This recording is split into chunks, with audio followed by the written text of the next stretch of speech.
Devastating and a dagger to the heart of regional Australia. That's the way the big irrigation and farming groups have described the draft plan.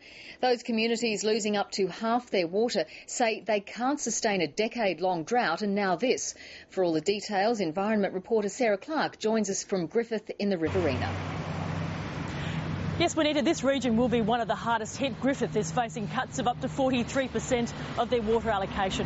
But environment groups and scientists say this is just the first step, and without it, the Murray-Darling Basin system simply won't survive.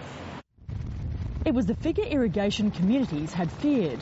Water cuts will be made in all rivers across the basin, and 8 of the 19 catchments could lose almost half their allocations. The plan that's been released today would be a dagger to the heart of regional Australia.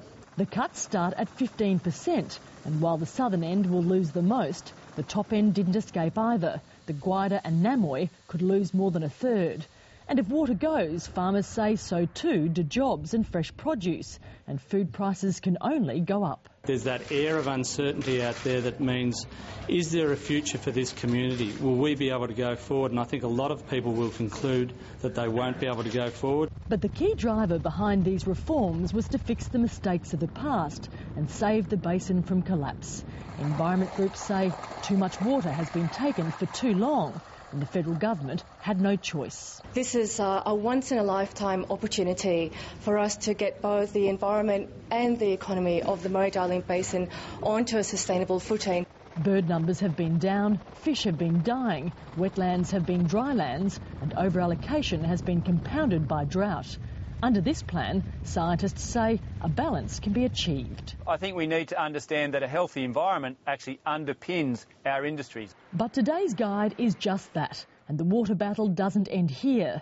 The final cuts won't be decided until the end of next year, with the states eventually given the job of managing the fallout.